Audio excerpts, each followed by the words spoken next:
I'm Reverend Lawrence Adele Sifa with Cities of Hope Ministry here at All Points TV and Omni Orbis Church. And I'm the minister for Omni Orbis Church. And thank you for tuning in to another program of 15 Minutes to Great Understanding and sharing that with me today. Well, today we're going to talk about what is the proper protocol when someone is upset with you. Okay. The proper protocol for when someone is upset with you is to prioritize emotional de escalation. This means managing your instincts, defensive instincts, actively listening without interruption. That's difficult for some of us.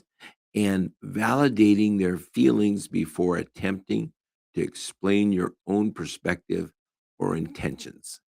Listen, listen, and then validate your own intentions. Following these core steps to resolve the conflict respectfully is number one, listen fully. When someone is talking to you and they're upset with you, listen fully. Don't wait for a moment to open up, talk. Listen fully. Let the person express their frustration completely without defending yourself or interrupting them while they're speaking.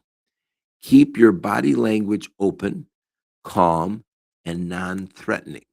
Don't sit there with your arms crossed and a look on your face like you just wait to pounce on them. Don't do that. And these are protocol for the Bible. Also, acknowledge the impact, validate their feelings, sometimes even repeat what they said after they have stopped, even if you do not agree with who is at fault. Okay, focusing on how your actions impacted them rather than your original intentions, i.e., saying, I see how much that hurt you. No, rather than, that's not what I meant, being defensive. Now, reassure and value what they're saying. Make sure they know the relationship is valued and that you take their concerns seriously. If you don't, you know what's going to happen? They're going to be on the defensive and it will not help you with them being upset with you and diluting the problem. Now, two, take a time out if needed. Sit back, relax, rest. If the conversation is escalating into shouting, and I'm sure most of us have went through that, or if you feel emotionally flooded, suggest taking a break. Let's go have an ice cream. It is highly effective to say, I can see you are very upset and I want to hear you, but I need a little bit of time to collect my thoughts so we can have a productive conversation. See how that works? Give them enough time to calm down before trying to talk again. Use disengagements as an opportunity to cool off, not as a way to have the final word. You don't need the final word if you're looking truly to understand and care about what they're saying and to diffuse the upset. Take ownership, problem solved. If you made a mistake, okay, as some of us do, offer a sincere, direct apology. I'm apologize.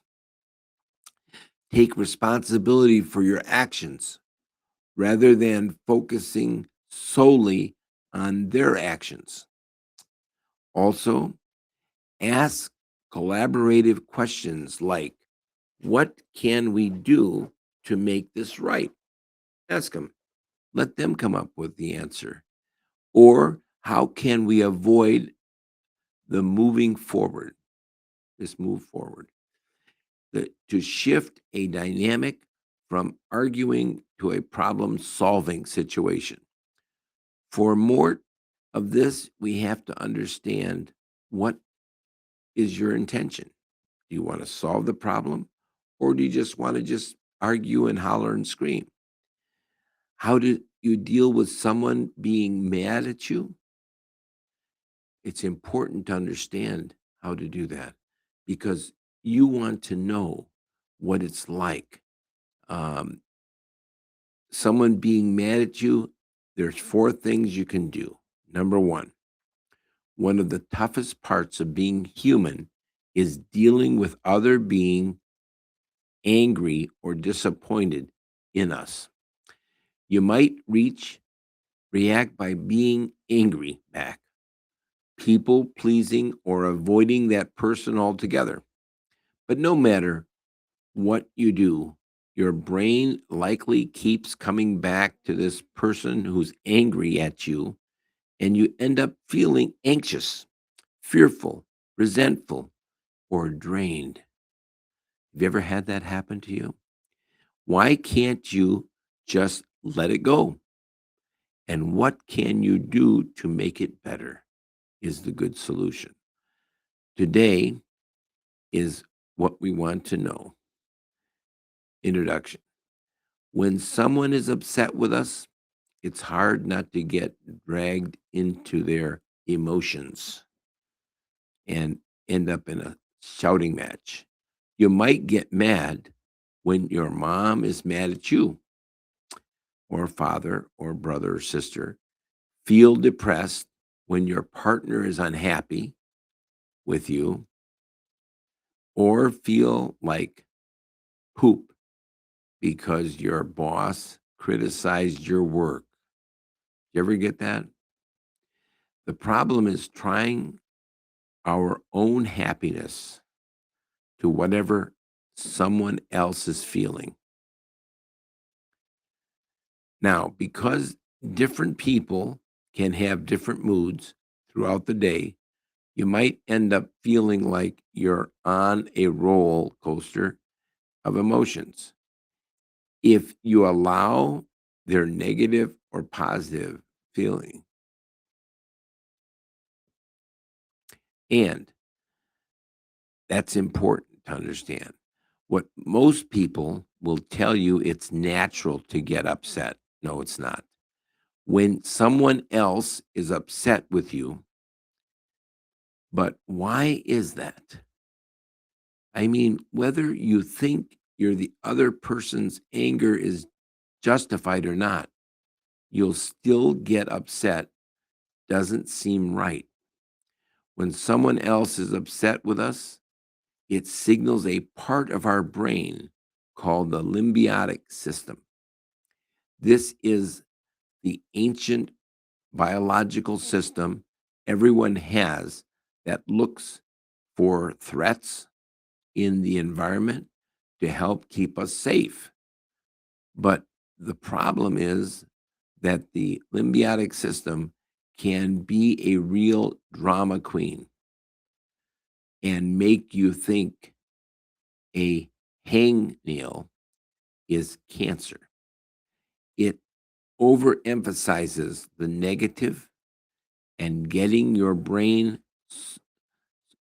circulating, circuitly wired into fight, fight, freeze, or frown mode is stress, including hormones start flooding your body. If you had a relatively healthy childhood, these negative feelings will be short lived. But if you've done therapy with other people, moderates such as mediation, mindfulness, biofeedback, or EMDR, you'll find that you can stop your system from getting triggered in any long standing way. However, if there was dysfunction or trauma in your childhood, you likely get triggered in such a way that it feels impossible not to ruminate or overly focus on someone else's anger with you. A trigger is when some person, situation, or event, even a smell, drives an unconscious thought, feeling, or behavior. In other words, you have some reaction that you don't feel you have control over, and or you don't even realize you're having. Often the reaction doesn't match up or isn't commensurate with whatever's going on. Yeah, those triggers really will send you off. When you get triggered, your automatic or involuntary nervous system becomes dysregulated, and you either get into a state of hypnarousal, which is connected to the fight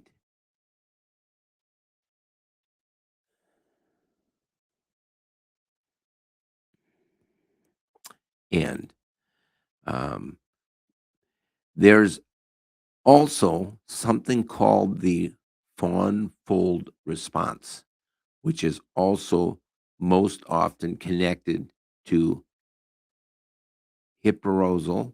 However, in my own practice, I think this response can be split. In other words, I think some people react with hypnarousal and others with hyperarousal where they're fawn. In hyperarousal, you feel hyper vigilant, agitated, anxious, panic, and inability to relax, emotional flooding, or sleeplessness.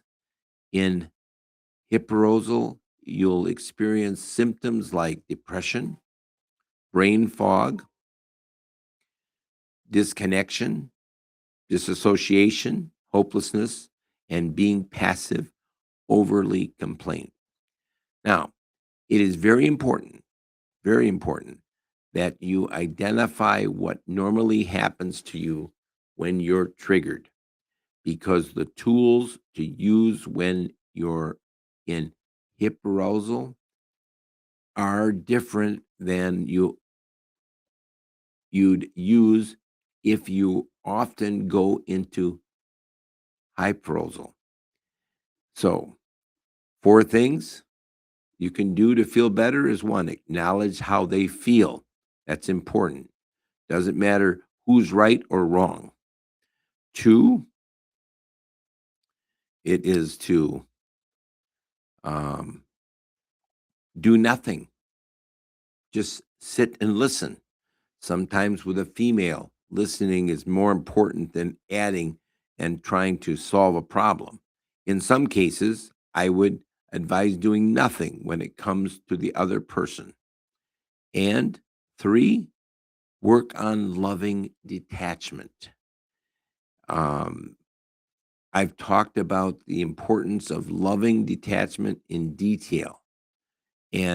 But I wanted to say a word here about detachment or non attachment, which is a basic tenet of the Buddhist philosophy, not just Christian.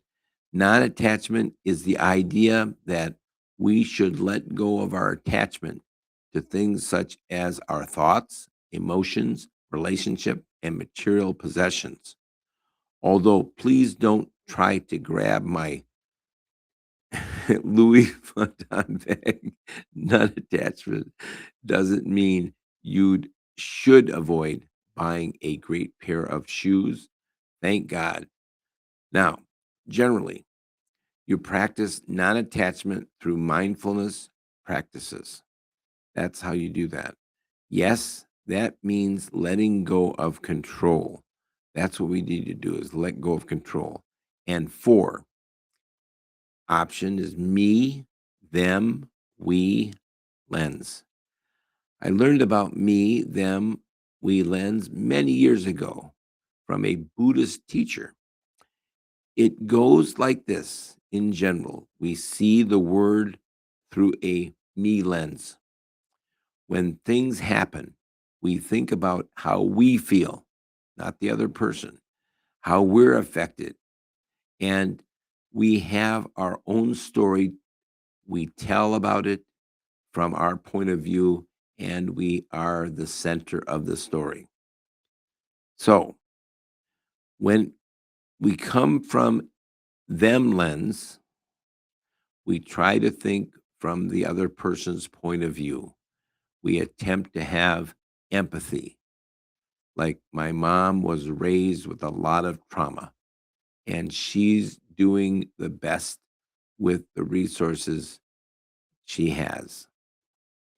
Or my sister just went through a divorce, and I know she's scared and talking out of her fear of me.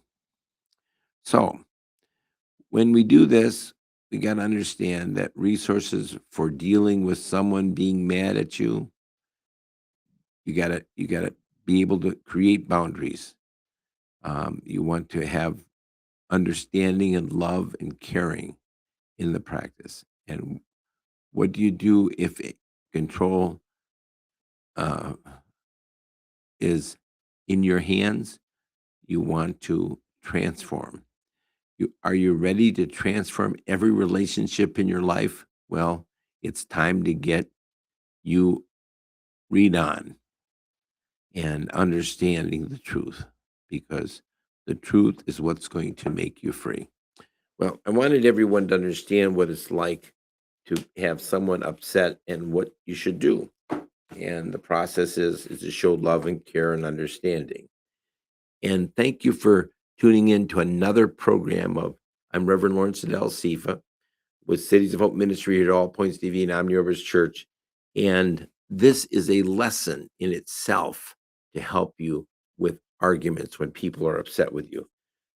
And stay tuned tomorrow. Tomorrow we're going to talk about what does it mean to be an acceptable sacrifice to the Lord. What does it mean? That's in Romans 12, 1 through 3. And will join us tomorrow morning. Thank you.